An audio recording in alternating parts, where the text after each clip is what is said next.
Okay, this is it. This is the part in the Doable Duffel bag making process where we're actually going to create a finished product. And I don't know about you, but I find that really exciting because it's obviously my favorite part of the whole process. When you put the final stitches in and you can stand back and say, yeah, thanks, I made that. So in this video, I'm going to be giving you an overview of the steps involved in taking the bias binding that we created way back when, and we're going to be attaching it to both the bag front and the bag back. And then once that's done, we're going to be attaching the bag front and back to the gusset so that we've got a completed object. And at the end of that, I'll be showing you how to create an adjustable carrying strap so you can take this everywhere with you. And since I've already created a couple of videos that show you a few key moments in this process, I'll be referring to those videos where it's appropriate. Shall we get to it? Let's shall. The very first step in this process is going to be to attach the bias binding to the lining side of both your bag front and your bag back. And I actually already created a full video that walks you through all the steps of doing that. So you can go check out that video by clicking on the link right here. It's okay if you want to go check out that video and then come back. I'll wait. Great, now that you've got the webbing attached to the lining side of both your bag back and your bag front and bag back, the only thing left to do is to take these two and then stitch them together with the gusset in between, and then we'll have ourselves a finished bag. So we're very close to having a finished bag. In fact, it's only gonna take, I think, 4 seams from this point. 4 circles of sewing and then we're gonna be done. So when we attach the bag front and back to the gusset, we wanna do it so that it is centered. That means that we want to find this midpoint right here and match that up with the midpoint of the top of the bag back and bag front. That way we don't accidentally sew our gusset on sideways with one pocket up in the air and the other pocket on the ground. So we want to find the midpoint. And the easiest way to do that is to line up the 2 side seams. So I'm going to take them and bring them together. With the exterior fabric facing out, I'm going to line up my 2 side seams, lay it flat on my table, and then I'm going to take my temporary marking pen. I really like my Sewline Air Erasing pen, and I'm literally just gonna mark along the bottom on each side of the exterior fabric. I'm gonna spin it around and do the same thing for the zipper part. So it's not very technical. It's very not technical, but it's a fast and easy way to determine the midpoint. So once I do that, now I'll have 2 marks on the top of my zipper strip, or this is technically my gusset, but the zipper side of my gusset. I'll have 2 marks, and then along the bottom, I'll also have 2 marks along the exterior fabric.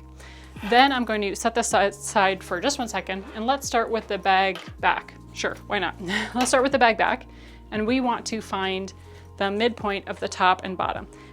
The way to do that is just to fold them together. You could measure it as well, that's totally fine, but I'm going to line it up on my table so that the curved edges touch each other. And I'm just gonna lay it flat on my table, fold it, and then mark the center using my pen. Easy peasy, lemon squeezy. So now I've got marks on the top and the bottom of the exterior fabric of my bag back. I had to think about that. Is this the front or the back? Now is when I'm going to dig out my clips, like every clip, like all the clips. Like if you don't have a lot of clips, you might want to get more clips. The more the merrier.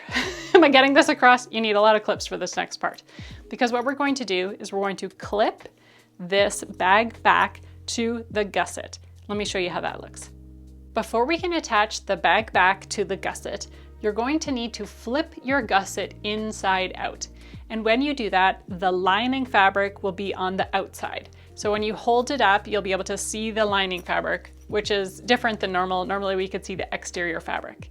And I'm going to start by finding one of the top marks, so the mark that is on the exterior fabric along the zipper side, and I'm going to match that up with the mark that I made on my bag back, and I'm going to bring those 2 marks together so that they're kissing. And I'm going to clip them in place using one of my many clips. And when I do this, I'm gonna make sure that the flat side of the clip, usually these clips have a clear part of them and a colored part, and the clear part is usually flat, and then the colored part is usually curved. So I'm going to put all of the flat sides of my clips on the zipper side. And that's because when I take this to the sewing machine, I'm going to have this binding fabric facing up, which means I want all the flat parts of the clips to be against the bed of my machine. So I'm going to start with those two and clip them together. Then I'm going to find the bottom marks that I made on both the gusset and the bag back, so you should have 2 marks there, and I'm going to bring those two together and I'm going to make them kiss, those 2 little marks, and I'm going to make them kiss, and I'm going to clip them together once again with the flat side of my clip on the lining side of my gusset. Then, this is where the fun begins. Then I'm simply going to work in and clip all the way around all of this extra fabric. And you might take a look at it at first and go, uh-oh, there's like way too much fabric here. I don't think this is gonna work, but I promise it will. You just gotta trust the process. So just go nice and slow and take a clip and place a clip every, I don't know, inch, 2 inches, something like that. And then just clip your way around the entire perimeter. I like to start with the flat parts and work my way out. And then I would work in any extra fabric, because sometimes there's like a little bit of extra fabric, I work that in around the corner, but you're gonna see that that's gonna work out just fine. So this part seems, I think, always a little daunting for people, but it's not, you're just putting some clips on a bag. So take your time and clip all the way around the exterior. Now that the bag back is clipped to the gusset, there's a big hollow space on the interior. You can see that my handles are hanging loosely. That's great. They didn't get trapped in the clipping. And I'm going to do the same thing with the bag front. But before I do that, I'm going to make this crucial, important step, and I'm going to unzip that zipper a little bit. Because if not, if I attach that bag front and then sew the whole thing together and the zipper's closed, then it's pretty tough to flip this thing right side out if the zipper is closed. So I'm just gonna do exactly the same thing as I did with the bag back. I'm gonna do it with the bag front, and then I'm gonna end up with a real porcupine looking kind of little bag there. So let me go ahead and do that. Porcupine level achieved. So I love it when the bag is in this stage because I think it just looks so cute and funny with all of these clips everywhere, but I think it I think it looks really nice. So the next step from here is to take this to your sewing machine and then sew 1 line of stitching around the perimeter of each, the front and the back. So the good news is it's just fabric and foam, so you can smush it if you need to get it underneath your sewing machine needle. And you want to sew 1 seam that is 1/4 inch away from these raw edges where you've just clipped everything. And if you've attached your binding well, you basically just have to follow those stitches that you already sewed down. So the key with this is just to take your time and breathe through it. It might feel a little bit funny because maybe you've never sewed this many layers before, but just let your sewing machine do the work and let the machine pull that through. So you've got to do 1 line of stitches around the bag front and 1 line of stitches around the bag back, taking off the clips as you go. Now that the binding is attached to the bag, it's physically attached, the last 2 seams that we need to sew are to tack down and just top stitch this bias binding. And this is where you're going to be so happy that we used bias binding, because this bias binding is going to wrap and curve and stretch around these corners, whereas straight binding would definitely not do that. It would cause all these puckers and ripples in your binding that just wouldn't look cute. So with this, there's not too much to it. If you were to look on the lining side of your zipper, you'll see your line of stitches where you just attached that binding. All you have to do is wrap the binding around to the lining side. And I like to clip it in place. So again, we're going full porcupine mode here. I like to pull that binding around so it's just touching that line of stitches. And then I'm going to repeat this and do the entire perimeter of both the front and the back of the bag. And I like to do them at once, so I just kind of get that task out of the way. Something I forgot to mention is that if you find that you can't quite wrap your binding all the way around your seam and touch the sewing line that you just made, you might want to dig out your craft scissors, because you have 2 options. If the binding won't wrap around, you can either unpick the binding and restitch it. 0 stars, no fun, do not recommend. Or you could just trim away some of that seam allowance to make it a little bit thinner. And I find that that sometimes happens if I haven't quite matched up the edges, my raw edges of both the gusset and, I don't know, the bag back or bag front. and that sometimes there's one piece that's sticking out further than the other. And if you just trim that with your scissors, it's going to make it so that you can in fact wrap that binding around and then clip it down. And so I'll end up with these little pieces like this, these little trimming bits that are a result of me not quite having sewn it exactly accurate together. And it's shocking what a difference that tiny amount of shaving off can do. All of a sudden, it might be the difference between, oh, this is a real pain in my butt, or, oh, this is so easy to stitch this down. Now, I'm going to take this bag and I'm going to take it to my sewing machine.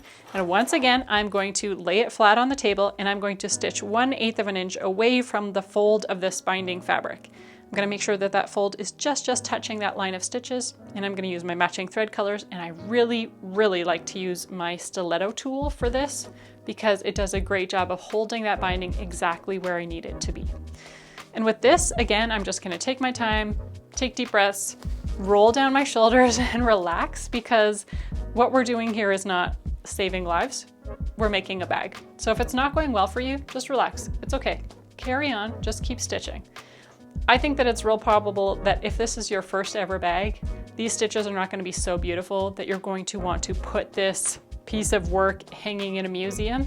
Maybe you don't even want to show people the inside of your bag, and that's totally fine. These stitches are on the inside. If they don't look cute, only you, not even me, only you are going to be the only person who knows about it, and you don't have to point it out to other people. Once you've got your bias binding top stitch on both sides of your bag, you can flip it inside out.